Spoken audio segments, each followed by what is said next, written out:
sampai pada riset pasar itu dibutuhkan karena kalau mengulang pemahaman bahwa sesungguhnya pasar itu apa sih? Budayawan akan menyebut sebagai sesuatu yang absurd ya. Kalau pengertian sederhana ya pasar tempat orang jual beli. Dalam pengertian yang agak lebih seksi, pasar ini pemahamannya ya tempat ketemunya orang ramai untuk saling bertukar kepentingan. Paling banter yang bisa dilakukan oleh seorang marketing, penjual, properti, developer, broker atau yang lain, mengenali tanda-tandanya. Nah, kalau mau dilakukan sekarang, kalau di sini ada jaringan internetnya, silakan aja Anda lakukan. Di mana? Bantul misalnya, Bantul gitu ya.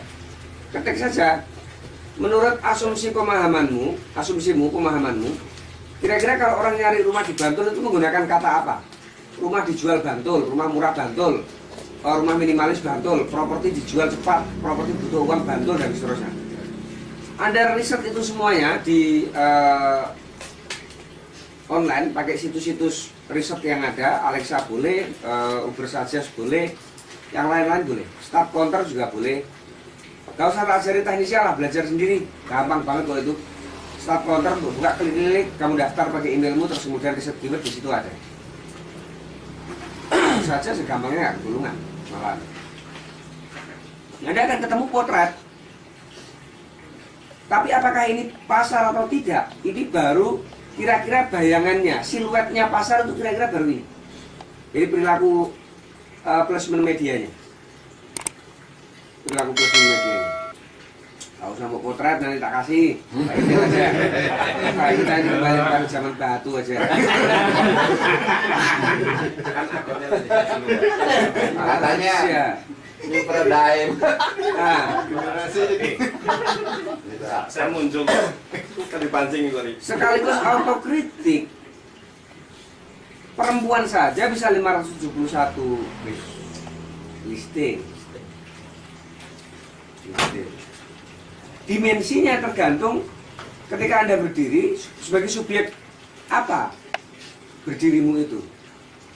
Kalau trading properti saya akan segera menangkap, wah buset 571 timbang jadi developernya mendingan aku ngambil 10%-nya saja 571. 50 tak beli tak jual beli. Nggak usah punya karyawan, nggak usah punya kewajiban ngurus IMB dan seterusnya. Jadi data ini memberimu pilihan, memberimu dimensi yang beragam atas apa yang paling mungkin Anda kerjakan dan paling sedikit risikonya bernama menjadi pebisnis properti tadi. Makanya wajahnya banyak Pak. Nah, betapa pentingnya melakukan riset dan analisa. Riset pasar itu betapa pentingnya itu di situ. Nah, pertanyaannya, kalau ada orang namanya Jimmy Ong Galaxy Property, kemudian bisa merefresh 100 listing dalam waktu bersamaan, berapa banyak listing? Kenapa dia sampai nekat begitu?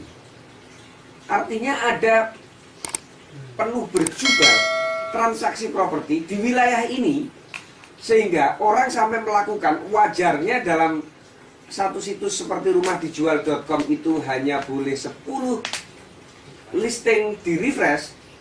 Dia sampai berusaha mati-matian agar bisa mencapai angka 100, 10 kali lipat dari normalnya. Artinya space itu berharga Bapak Ibu. Dari segi pemasang iklan, memenangkan space menjadi sangat penting. Pertanyaan lanjutan, lah memang kenapa kok sampai diperebutkan? Ya otomatis toh lebih memungkinkan menjadi jembatan perjumpaan kepada banyak konsumen. Yang benar, memangnya konsumen banyak. Lah berarti kalau konsumennya banyak, di situ artinya ada transaksi yang sangat besar. Sepemahaman dengan pernyataan, oh berarti ada uang besar di situ. Jadi berbeda di masa lalu dengan feeling ini dekat itu, kuesioner, tanya-tanya sana kemari. Tidak Pak, sekarang ini nggak usah pakai acara-acara begitu. Kelamaan, kasihan nasibmu nanti. karena nggak mau berubah, nggak mau memahami potret aktual dari yang namanya wajah pasar, Anda akhirnya melakukan dengan cara-cara yang sama seperti di masa lalu. Sekarang nggak usah begitu. Maksud saya, kalau begitu mudah tersedia daya dukung untuk memutuskan pilihan objektifmu masing-masing menjadi pebisnis properti, segera lakukan. Karena istilahnya alam ini mendukungmu. Ada mekanisme yang begitu mudah, berbeda di masa lalu. Dulu perlu luar biasa nyocokkan hari kelahiran dengan hari mulai kantor, cocok apa enggak CEO-nya, wetonnya ini pas apa enggak kalau bisnis properti. Terus kemudian wah sepanjang lebar lah, sederet-deret aktivitas yang sangat rumit dan sedikit orang saja mampu melakukan. Sekarang tidak, pasarnya terbuka Bapak Ibu. Awali dengan lakukan riset pasar. Kalau kamu udah lihat beginian, kan tinggal pilihanmu mau kemana loh. Oh ini faktual kok. Oh kamu telepon betulan orangnya juga jawab. Diminta nganterin pura-pura jadi pembeli ya betul-betul kalian akan diantar kan. Kalau bahasa dia, masalahnya adalah kamu tahu nggak? Di samping satu item ini bernama riset pasar itu masih ada 8 item yang lain. Nah kalau kamu tuntaskan belajar 1 sampai 8, kemudian mensimulasikannya di pelatihan kelas, lalu nyoba-nyoba dan seterusnya, mungkin perlu waktu sekitar 7 bulan. Dari proses belajar yang sifatnya referensial ini tadi sampai pada level tindakan. Kalau autodidak ya, itu pentingnya merangkum dalam satu cara-cara yang lebih terintegrasi itu gitu. Nah ini penjelasan-penjelasan berikutnya ya. Saya tulis di situ kalau kita semua bersepakat bahwa penjualan Desember harus meningkat tajam dimulai dari iklan Botania dan tampil dominan di online. Ayo semua bergandengan tangan, berubah, kerja keras, ketekunan, pasang iklan, dan pimpinan mendukung dengan anggaran. Karena kalau kita ngomong marketing Bapak Ibu sebagai sebuah kesatuan, itu kita pasti ngomong yang pertama kita bicara program, yang kedua kita bicara soal anggaran, yang ketiga kita bicara soal target, yang keempat SDM. Karena itu jawabannya untuk item ini yang keenam ini. Jadi ada kalimat ngecamp bareng dengan tim marketing Botania Residen. Ngecamp bareng itu kan butuh anggaran toh, butuh nerbangkan 5 orang staf saya ke sana kan. Tinggal di apartemen mereka toh. Bayar akun rumah.com dan rumah123.com toh. Plus rumah dijual.com kategori iklan premium toh. Pulang mereka kan harus dikasih uang saku. Berarti kan beli double SIM card. Berarti kan anggaran mobil operasional ditambah. Uang iklannya kenceng kan. Nah, setiap urusan marketing satu paket mulai dari sekarang, pahamilah bahwa itu satu kesatuan antara program, anggaran, SDM, dan target. Programnya kali ini seperti yang saya perlihatkan di slide ini adalah placement media online. Programnya adalah ngecamp untuk melatih tim internal mereka bisa masang iklan terampil. Programnya adalah pelatihan plus pendampingan. Programnya adalah promo topiknya. Aktivitinya adalah promo. Karena marketing kalau kita bicara soal program itu isinya 3. Ingat ya, marketing itu soal program, anggaran, SDM, target. Bolak-balik boleh. Nah sekarang kita ngomong soal program. Program itu isinya adalah promo, event, sales langsung. Itu sales langsung. Nah promo itu isinya ada macam-macam pendekatannya. Kalau mau pakai above the line media boleh, pakai below the line media boleh, pakai outdoor media boleh, pakai indoor media boleh, pakai offline media, pakai online media boleh. Sebagai dikotomi ya, sebagai dikotomi, sebagai perlawanannya, kira-kira gitu. Pakai media mainstream dengan alternatif media atau media sosial boleh, terserah. Intinya adalah semua dikembalikan kepada kerangka dasar definisi operasional komplit bernama marketing. Kalimatnya berbunyi, kegiatan mengkampanye atau menjajakan, gampangannya gitu ya, ide atau barang atau produk kepada halayak ramai atau publik secara terstruktur. Terstruktur tampilannya bagus. Gini loh ya, terstruktur itu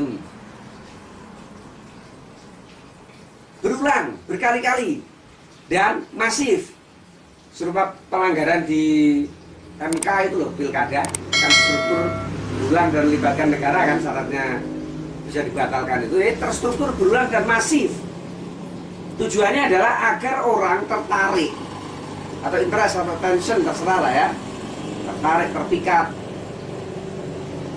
atau peduli. Lalu ya tertarik, memperhatikan, terpikat, peduli. Akhirnya dia merasa butuh, kemudian yakin, lalu membeli. Itu kegiatan marketing. Jadi kegiatan mengkampanye gagasan kepada halayak ramai secara terstruktur, berulang, dan masif agar orang tertarik, butuh, yakin, lalu membeli. Tahapannya ke sana. Nah, kalau kita placement medianya menang seperti Pak Jimmy Ong ini, pada gilirannya setelah dilihat survei lapangan produknya nggak kompetitif, terjadi transaksi nggak? Enggak. Kalau ternyata pelayananmu jelek, terjadi transaksi nggak? Terjadi, tapi tidak optimal. Kalau ternyata tidak punya support perbankan sebagai faktor keberhasilan marketing atau bahkan lebih luas bisnis properti, tidak punya PKS misalnya, terjadi transaksi nggak? Terjadi. Jadi duit nggak? Enggak. Lama jadi duitnya. Maka kita bicara marketing yang saya katakan tadi, ganjarannya itu langsung mempercepat jadi pebisnis properti. Begitu Anda meramu program, Anda juga dituntut tahu tentang forecast keuangan. Itu Pak. Jadi kalau kita menjajakan misalnya sampel nih ya, 60 unit ini setara dengan 78 miliar. Dalam 6 bulan pertama sejak proyek itu di launching, kira-kira kalau saya tanya, berapa Pak target ideal? Dari 78 miliar. 6 bulan pertama sejak di launching, target kita berapa jualannya? Idealnya? 40%. 40% 6 bulan pertama, Mas. 50%. Oke. Pak. 6 bulan pertama 60 unit ini kita ya, Pak. 40%. Gitu kan? Maka saya yakin itu referensimu hanya berdasarkan feeling dan kira-kira. Ya kan? Kalau saya yang ditanya enggak, dasarnya adalah forecast keuangan. Kita setidaknya harus mencapai penjualan 18%. Mana bisa 60 unit? Gua ambil 40%-nya. Berapa 40 unit kali 60%? 6 kali 4. 24 unit. Mana ada bisa? Rumahnya harga 1,3 miliaran kok. Baru 6 bulan. Fasum aja belum jadi. Itu toh. Belum ada apa-apanya. Kalau toh itu terjadi, apa untungnya jual 40% di awal? Kan berarti profitmu pasti rendah. Di bawah 50%. Nggak mungkin lah kamu ambil profit tinggi, nggak kompetitif. Loh itu tempat sana udah dibangun ya, harganya 1,2, masuk ini yang baru dibangun 1,2 juta. Kira-kira kan begitu Pak logikanya. Maka saya katakan, keputusanmu untuk menetapkan target, kan tadi ya program SDM, anggaran, target. Bagi marketing target itu nggak boleh feeling Pak. Nggak boleh juga atas keterdesakan situasimu.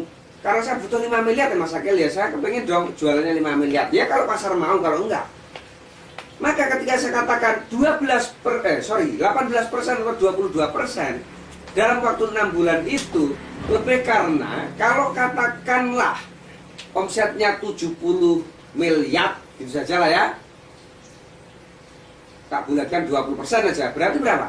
14 miliar kan, 20% dari 70% 14 miliar kan? Kira-kira kalau uang muka itu berapa persen sekarang? 20, 10, 30? 30. Ya, aku pakai asumsi normatif 30 gitu ya.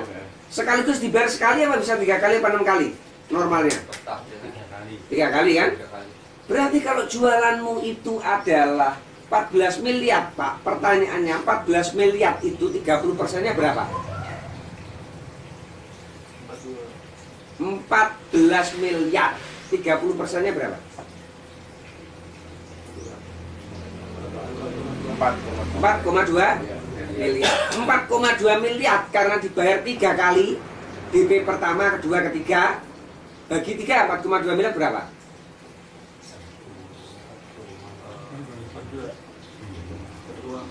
1,4. Realistis enggak? Kalau 1,4 miliar kamu capai dalam 6 bulan mendagangkan omset senilai 70 miliar 60 unit. Realistis. Jadi target itu basisnya forecast keuangan, Mas. Artinya seorang marketing yang tidak memiliki basis pemahaman tentang aspek lain di bisnis properti bernama konstruksi, marketing, legalitas, perencanaan, dan keuangan tadi itu, ada gunanya nggak dia hidup? Ada gunanya nggak dia hidup? Tidak ada gunanya Pak, letak saya tunjuk ke sini loh Pak.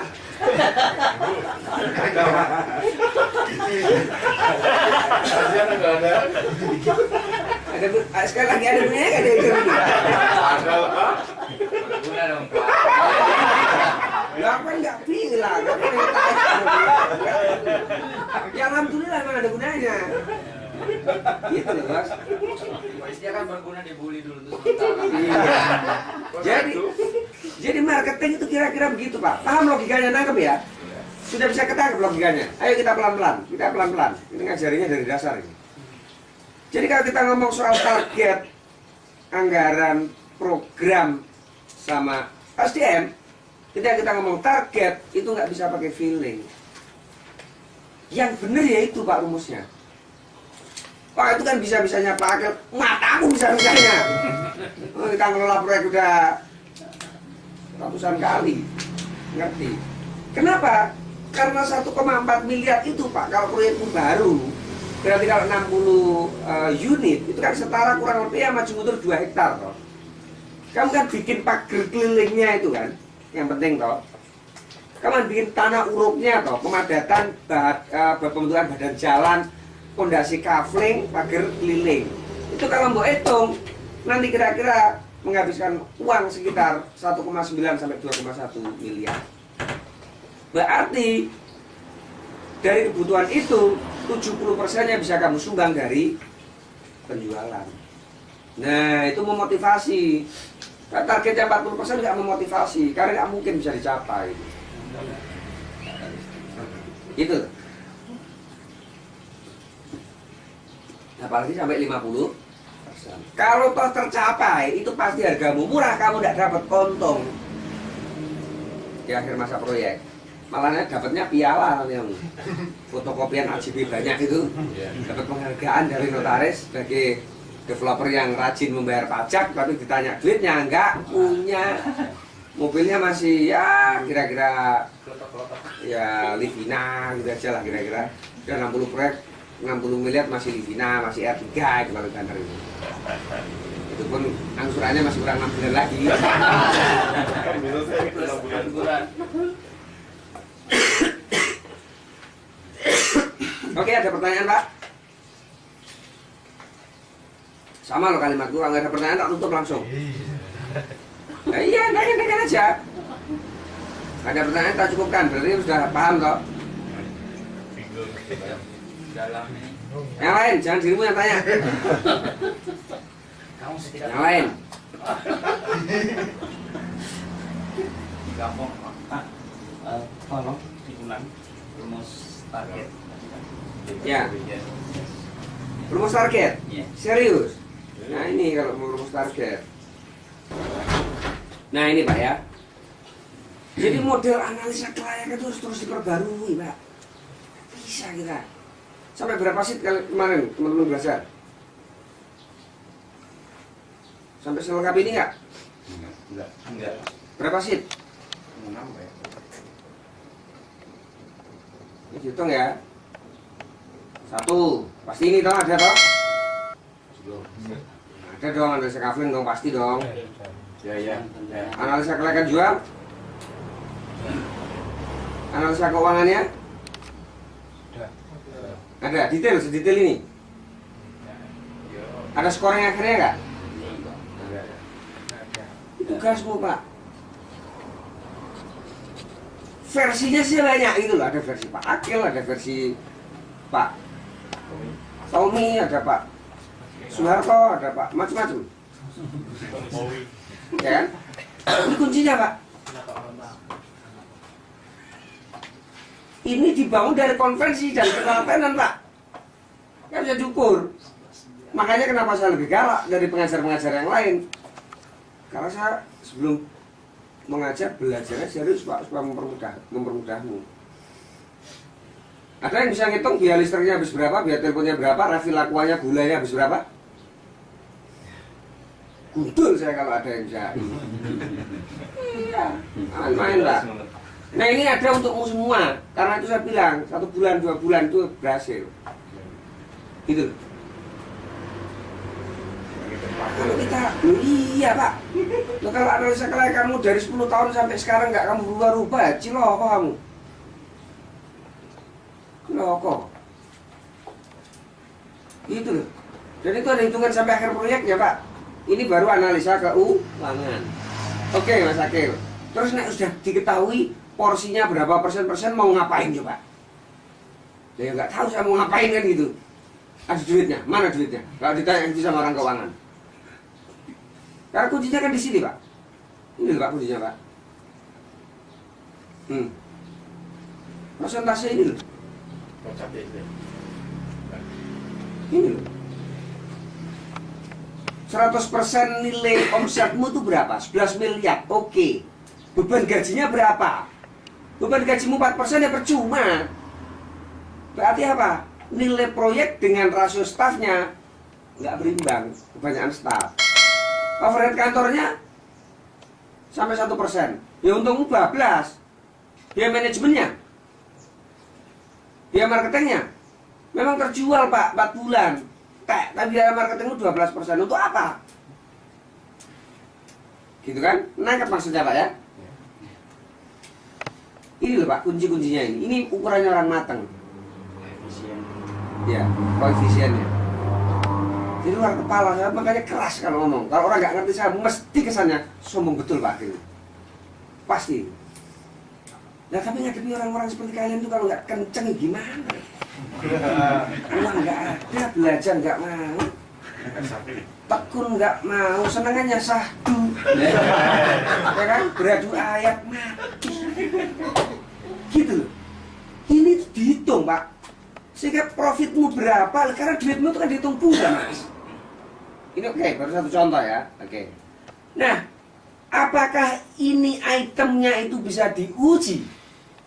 Bahwa refill aqua minum itu harganya 12.000, bahwa refill teh itu harganya 24.000, atau refill permen kantor itu harganya adalah 32.000. Itu diujinya di sini Mas. Jangan salah. Loh kok rumahku itu loh Mas, rumahku sehari itu rata-rata saya nerima orang itu sekitar 30-an. Ya hitung dewe, gelasnya kopi piro?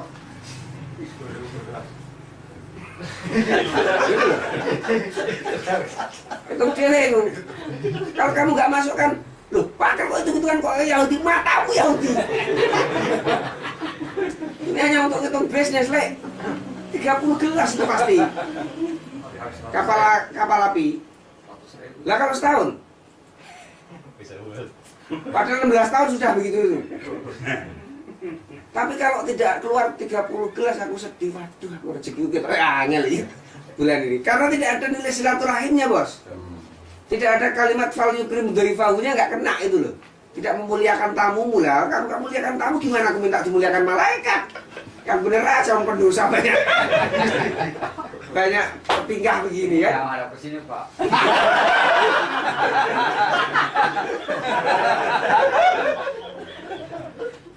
Maksud saya Mas, problem yang ada di analisa keuangan ini karena komponen konstruksi itu memegang paling besar posnya di luar belanja tanah, ini harus diuji. Jadi nyusun analisa kelayakan tanpa RAP itu punya potensi berbahaya. Sebab terjadi penyimpangan 7% saja, kalau akhirnya bunyinya adalah konstruksi itu postingnya sekian persen dari anggaran, gitu kan?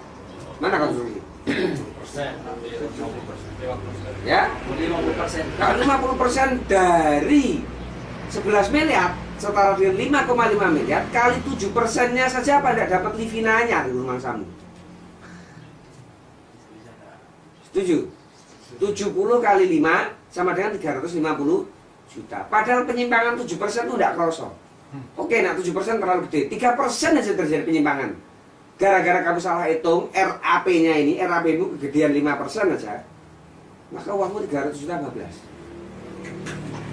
Paham? Ya memang sepatunya bolak-balik. Udahlah, kalian gak usah ngimpi jadi developer. Ya model-model begini mau jadi developer gimana? Salah jadi tidak bisa. Ondel-ondel. Ondel-ondel. Gitu loh.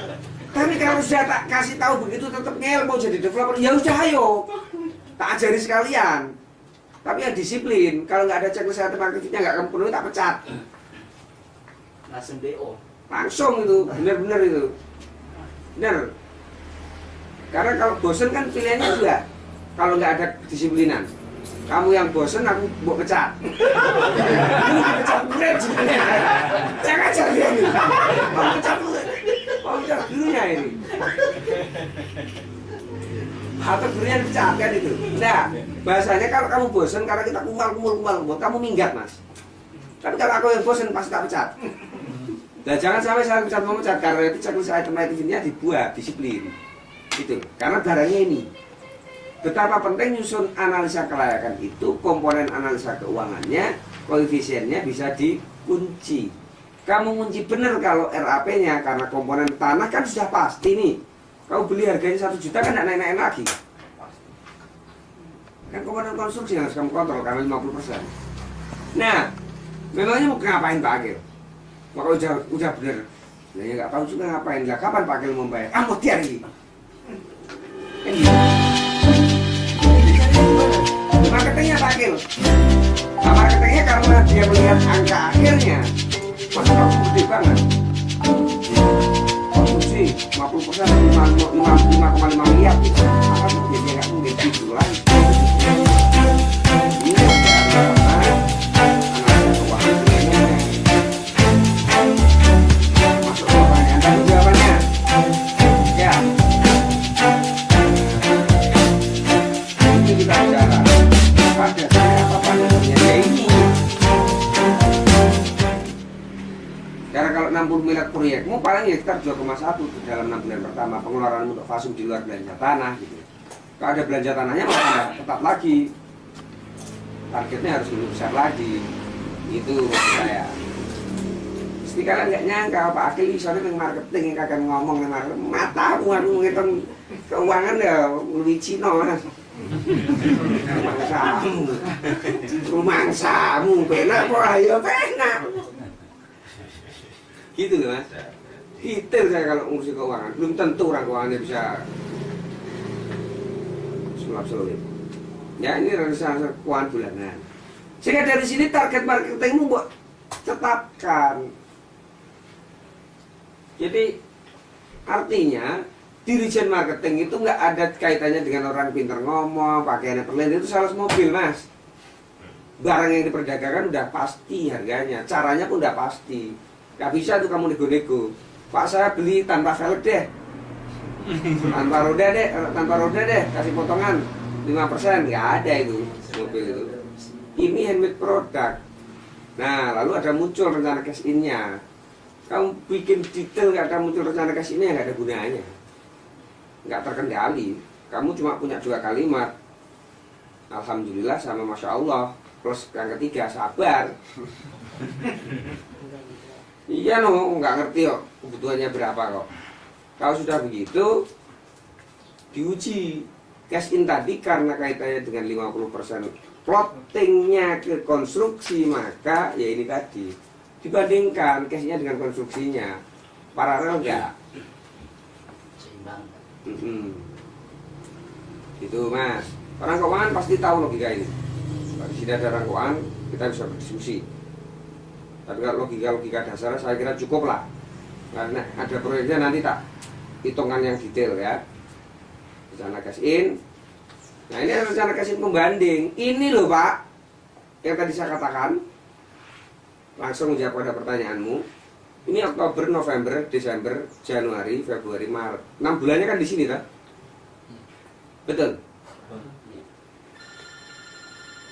Ini berarti kita defisit berapa ini? 1.553.000.000 toh? 1,5 kan? Gitu loh.